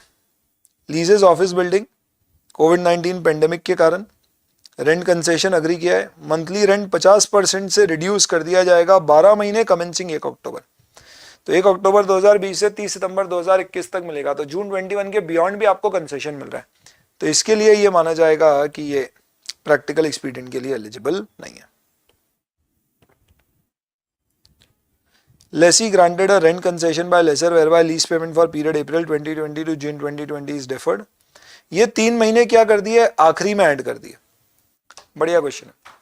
तो 3 महीने का यहाँ पे कैसे किया? वेव कर दिया और बोला आपको 3 महीने लीज एक्स्ट्रा और दे देंगे, पर उसका आपको किराया देना। तो इफेक्टिवली आपका टोटल लीज पीरियड 3 महीने से बढ़ा दिया, पर रेंट नहीं बढ़ाया। पहली बात, क्या रिडक्शन हुआ है? हाँ, अभी 3 महीने फ्री हो गए।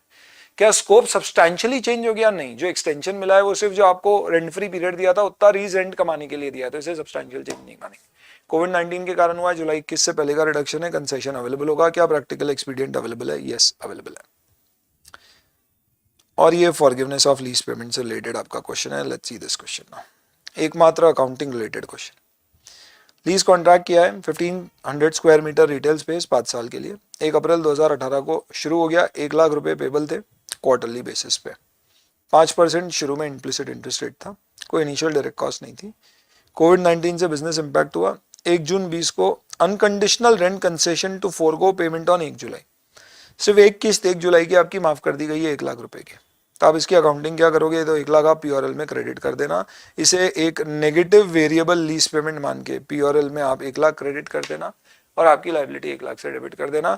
इंटरेस्ट रेट 5% का 5% ही रहेगा। एग्जाम में पॉसिबली ये क्वेश्चन या जो क्वेश्चन अपन ने किए हैं उसमें से कोई क्वेश्चन आ सकता है।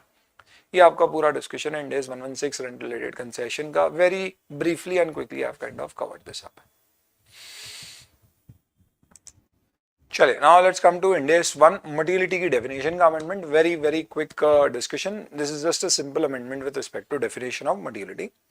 मटीरियलिटी को अपन कैसे डिफाइन करते थे? कोई चीज मटीरियल कब मानी जाती है? जब वो यूजर की डिसीजन मेकिंग को चेंज कर दे. यही डेफिनेशन को इलैबोरेट करके ये कह दिया कि किसी भी ट्रांजैक्शन या इवेंट को माना जाएगा कि वो मटीरियल है अगर आप वो इंफॉर्मेशन नहीं देते हो, गलत देते हो या छुपाते हो. That means omitting, misstating or obscuring could reasonably expected to influence the decision that the general purpose financial statement के generic users, तो users of general purpose financial statement make on the basis of those financial statements. तो जो लोग financial statement को देख के decision लेते हैं उनके डिसीजन अगर अफेक्ट हो सकते हैं कोई इंफॉर्मेशन नहीं देने से, गलत देने से या छुपाने से, तो माना जाएगा वो इंफॉर्मेशन मटेरियल है. और अगर इंफॉर्मेशन मटेरियल है तो ही उसके ऊपर सारे इंडेस लगेंगे. इमटेरियल इंफॉर्मेशन को जैसे अकाउंट फॉर करना आप कर सकते हो. ये मटेरियलिटी का रेफरेंस आपको इंडेस 8 events occurring after accounting policies changes in estimates errors में भी मिलता है. इंडेस 10 इवेंट्स आफ्टर रिपोर्टिंग डेट. 37 में कंस्ट्रक्ट आपका जब रीस्ट्रक्चरिंग की बात होती है कंटिंजेंट लायबिलिटीज की. इंटरिम फाइनेंशियल स्टेटमेंट 34 में भी मिलता है. सब जगह इसके कारण जो जो कॉन्सिक्वेंट इफेक्ट आने थे दे दिए उन्होंने, तो आपको वो सब अलग से पढ़ने की जरूरत नहीं है. यहाँ पे एक चीज जो ऐड करी गई है वो क्या कहा गया है जो पहले होता था उसके अलावा. तो पहले भी बोलते थे भाई मटेरियलिटी नेचर और साइज दोनों से देखा जाता है. कई चीजें नेचर के कारण मटेरियल हो सकती है, कई साइज के कारण, individually collectively, all that is same. यहाँ पे सिर्फ ये बताया कि कब माना जाएगा कि कोई इंफॉर्मेशन आप ऑब्सक्योर कर रहे हो. तो ऐसा कहते हैं कि अगर कोई इंफॉर्मेशन आप वेग टर्म्स में दे रहे हो, क्लियरली डिफाइन नहीं कर रहे हो, तो माना जाएगा कि ये इंफॉर्मेशन आप क्या कर रहे हो, एक तरह से छुपा रहे हो, ऑब्सक्योर कर रहे हो. और अगर इससे यूजर की डिसीजन मेकिंग चेंज होगी तो माना जाएगा कि आपने एक मटेरियल मिसस्टेटमेंट किया है. इंफॉर्मेशन आप जान करके स्कैटर कर रहे हो, तो कंटिंजेंट लायबिलिटीज, लिटिगेशन क्लेम अलग अलग जगह छुपा दिया आपने, अलग अलग जगह दे दिया ताकि लोगों को एक जगह ना मिले, ये भी ऑब्सक्योरिंग माना जाएगा. तो क्वेश्चन इस तरह का आ सकता है कि भैया कंपनी ने अपनी सारी सिग्निफिकेंट अकाउंटिंग पॉलिसी अलग अलग जगह दिखाई है ताकि यूजर्स को समझना है. अब इंडेस 1 में तो नहीं पता, एएस 1 तो स्पेसिफिकली कहता था, पता क्या नहीं है. यहाँ पे इंडेस 1 बोलता है भाई significant accounting policy should be disclosed. AS 1 कहता था should be disclosed at one place. Ind AS 1 generally बोलता है कोई चीज एक साथ आनी चाहिए और आप अलग अलग बिखेर के दिखा रहे हो तो माना जाएगा कि आप इंफॉर्मेशन ऑब्सक्योर कर रहे हो और इससे यूजर का डिसीजन मेकिंग अफेक्ट हो सकता है. तो इस पर्टिकुलर केस में आपको कहना होगा कि ये मटेरियल मिसस्टेटमेंट. तो if you get a question like कि अकाउंटिंग पॉलिसी अलग अलग जगह स्कैटर करके दे दी गई है, तो बताइए एज एन ऑडिटर आप क्या करोगे, या क्या ये सही है? तो हम कहेंगे नंबर 1 कि you should give it at one place. B, if not given then it is a non compliance of accounting standard if not specifically in days. However, if this affects the decision making of user, this will be treated as a material misstatement. Auditor will qualify the report. Dissimilar item club करना. तो अगर आप penalty और interest club करके दिखा रहे हो तो you are obscuring material information, because penalty आप पे कोई गलत काम करने पे लगती है, interest is just for late payment. Similar items inappropriately disaggregated. चीज एक ही है पर आप अलग अलग करके उसको स्प्लिट कर करके दिखा रहे हो. तो आपने लेट्स स्टाफ को बोनस दिया है पर आप दिखाना नहीं चाहता इतना बड़ा बोनस है, तो आप उसी को स्प्लिट करके अलग अलग जगह दिखा रहे हैं. तो थोड़ा आपने सेल्स प्रमोशन में डाल दिया, थोड़ा स्टाफ वेलफेयर में, ऐसा इंफॉर्मेशन छुपाई गई है. यानी मटेरियल, इंफॉर्मेशन, इमटेरियल सब मिक्स कर दिया, मिसलेनियस आइटम में डाल दिया. ये 5 केसेस में माना जाएगा कि you are obscuring material information. Nothing much as such. This kind of covers up your discussion materiality. We don't have per se any particular question in the study material relating to this particular amendment. Cool. चलिए, coming on to Ind AS 109-107 related amendment. आप इसको skip भी कर दोगे तो चलेगा. I'll just wrap it up in 5 minutes. This is basically known as IBOR reforms. Ind AS amendment rules 2021 जो 2022 से कोर्स में आएंगे. दुआ करेंगे आपको पढ़ने की जरूरत ना पड़े. उसमें इससे रिलेटेड कुछ अमेंडमेंट्स और आए हैं. आईएफआरएस में ये अमेंडमेंट 2020 में ही आ गए थे. उसके हल्के फुल्के amendment end S amendment rule 2020 में जो आए थे वो यहां डिस्कस कर रहे हैं. बैकग्राउंड, आप कई सारे इंड एस में डिस्काउंटिंग फैक्टर लेते हो. कई जगह फेयर वैल्यू निकालने के लिए आप कुछ डिस्काउंटिंग फैक्टर या रेट्स लेते हैं. ये जो आप रेट कंसिडर करते हो, ये रेट आप कैसे निकालते हो? तो कई जगह ये रिस्क फ्री रेट होता है, कई जगह ये रिस्क फ्री रेट से डिराइव्ड कोई एक रेट होता है जो इन्वेस्टर एक्सपेक्ट करता है. तो रिस्क फ्री रेट क्या है? तो ये एक बेस रेट है जो आप चाहोगे कि इतना तो मैं कमाऊं ही कमाऊं, बेंचमार्क रेट है विदाउट एनी रिस्क, प्लस इस पे आपका रिस्क प्रीमियम मार्कअप होगा। फाइनेंशियल स्टेबिलिटी बोर्ड ने कहा कि भैया कई सारे बेंचमार्क रेट जो कई जगह यूज किए जा रहे हैं वो आजकल रिडंडेंट हो गए, तो इसके लिए अक्रॉस द ग्लोब एक एक्सरसाइज की जा रही है जिसके अंतर्गत आप जो बेंचमार्क रेट्स यूज करते थे, बेस रेट्स, उनको कंपनीज चेंज कर रही हैं और ऐसे रेट्स यूज कर रही हैं जो ज्यादा रिप्रेजेंटेटिव है करंट मार्केट नीड्स के। तो अगर मैं let's say for example RBI के बेस रेट को बेंचमार्क रेट मानता था या बैंक रेट को बेंचमार्क रेट मानता था, तो बैंक रेट आरबीआई का अब यूजलेस हो गया। Repo rate, reverse repo rate फिर भी रेलेवेंट है। हो सकता है मैं उसे बेस मानता था, अब मैं बोलता हूं यार वो मेरे लिए रेलेवेंट ही नहीं है, I should rather see something different because अब मैं ग्लोबल मार्केट से कनेक्टेड हूं, तो आई मे लुक एट लिबोर, और लिबोर भी आउटडेट हो गया है मेरे लिए। तो जब आप इसे चेंज करोगे तो इससे आपका डिस्काउंटिंग फैक्टर चेंज होगा। हो सकता है ये चेंज आप अग्रीमेंट्स में भी करवाओ कि भैया आपके लेसर के साथ आपका जो अग्रीमेंट है या आपके फाइनेंशियल फंड प्रोवाइडर के साथ अग्रीमेंट है जहां वेरिएबल इंटरेस्ट रेट लोन्स है, हो सकता है ये कॉम्प्रिहेंसिव एक्सरसाइज में वो भी चेंज हो। तो जो ग्लोबली अमेंडमेंट आया उसमें उन्होंने बेसिकली संक्षिप्त में इतना कहा कि अगर आपके इंटरेस्ट बेंचमार्क रेट रिफॉर्म्स या interest rate which are used as a benchmark में अगर आप कोई रिफॉर्म्स कर रहे हैं,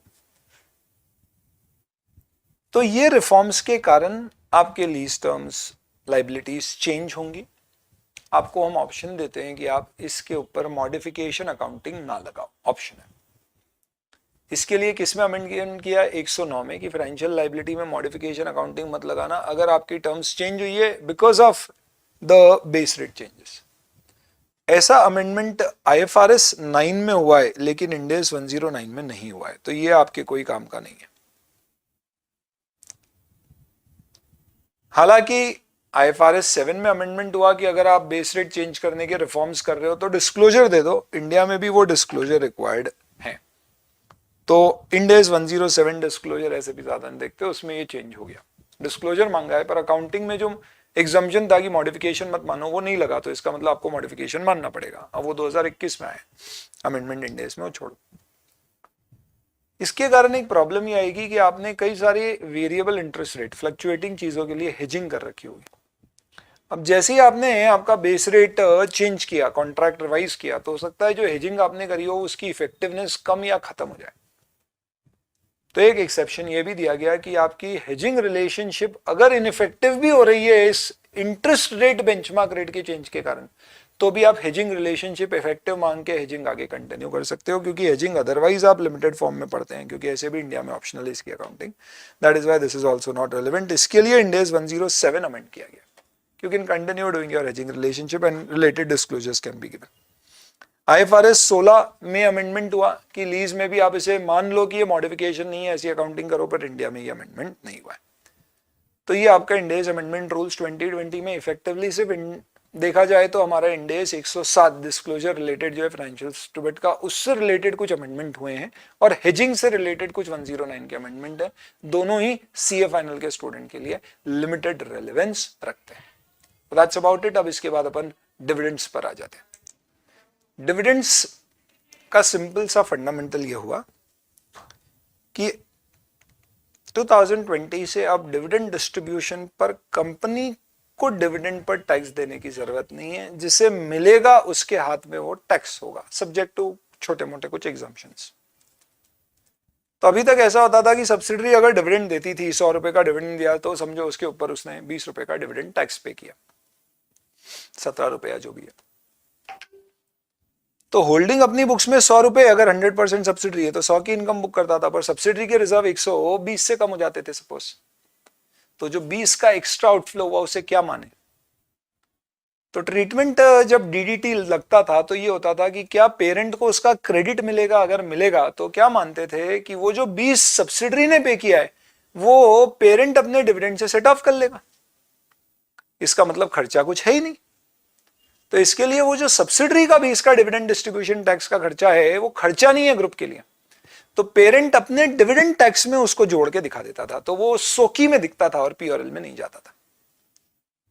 अगर एनसीआई है तो एनसीआई का share in any case NCI में दिखेगा ही दिखेगा। अगर पेरेंट को क्रेडिट नहीं मिलता उसका, तो जो 20 सब्सिडरी ने पे किया है सरकार को वो डूब गया, तो आप उसे पीआरएल में टैक्स एक्सपेंस में जोड़ के दिखा दीजिए। एनसीआई का शेयर है तो वो अलग कर दीजिए, एनसीआई के कॉलम में सोकी में दिखा दीजिए, statement of changes in equity में। ये कब? जब डीडीटी लगता था। अब इससे रिलेटेड कंसोलिडेशन के आपके क्वेश्चन में और ईपीएस के चैप्टर में जो क्वेश्चन डीडीटी वाले थे वो आज भी एज इट इज इंस्टीट्यूट के मॉड्यूल में, 2021 के मॉड्यूल में भी हैं। तो उम्मीद करते हैं कि इंस्टीट्यूट डीडीटी रिलेटेड सवाल एग्जाम में ना पूछ ले, और पूछ ले तो आपने जो ट्रीटमेंट देखा है, पहले पढ़ा है, सेम करके आ जाना। तो you don't have to unlearn anything और लर्न समथिंग न्यू। पर अगर कभी ऐसा आ गया कि भैया पे करने वाले के हाथ पे डिविडेंड नहीं लगा, तो ऐसे भी अपन मैक्सिमम क्वेश्चन में तो डीडीटी नहीं दिया रहता है तो अज्यूम ही करते डिविडेंड डिस्ट्रीब्यूशन टैक्स का इंपैक्ट ही नहीं है, नोट तक नहीं डालते। एक रेयर पॉसिबिलिटी हो सकती है कि देने वाले पे डिविडेंड नहीं लग रहा है, लेने वाले के हाथ में डिविडेंड लग रहा है। ऐसा कब मालूम पड़ेगा? जब स्पेसिफिकली क्वेश्चन लिखे subsidy has distributed dividend and dividend will be taxed in the end of parent at the rate of 15%, 20%, whatever. तब मामला फिर क्या बनेगा? तो वो एक पर्टिकुलर एस्पेक्ट है जो हल्का सा आपको देखने की जरूरत पड़ सकती है। I have least expectation that something of this sort can at all be asked in the exam, so you can kind of skip it altogether if in case you want to go through it. आप इसको देख लीजिए। इसमें simple सा fundamental क्या है, ये ब्रह्मास्त्र जो अपना 3.0 है, ये उससे रिलेटेड नोट्स हैं आपके। इसमें बहुत सारे एक्सप्लेनेशन दिए हुए हैं, डीडीटी पहले क्या था अब क्या है। ये मुद्दे की बात देख लेते हैं। ये रूल कब लग रहा है? कंपनी जो डिविडेंड पे कर रही है किसी और कंपनी को, तो देने वाला कौन है? कंपनी है। लेने वाला कौन है? शेयर होल्डर है।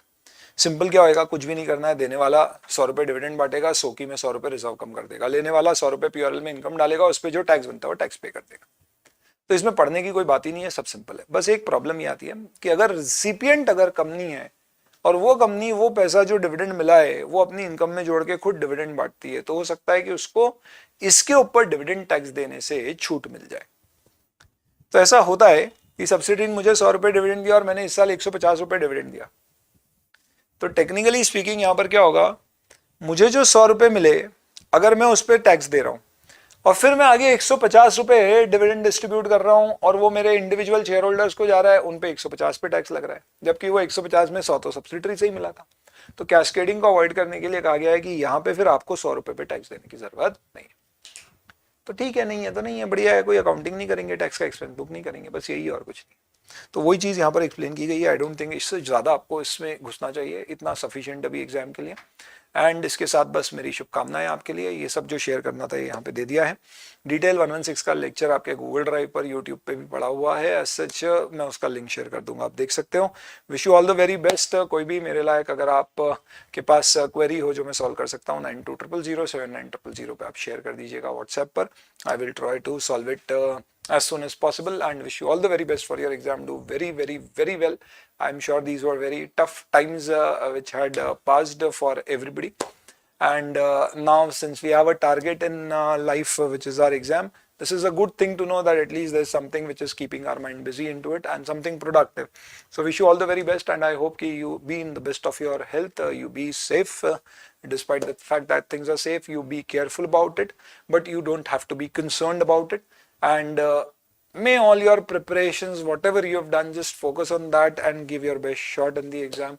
What matters is now not how much of net practice you've done. What matters is how well you perform with whatever set of net practice you've done. Wish you all the very best of luck with that note and do very well. And do share your feedbacks after your papers are done in terms of how it was, how everything was. Any experience sharing which you think कि हमारे काम आ सकती है, आगे के students के काम आ सकती है, शेयर करिएगा। चलिए, थैंक यू वेरी मच।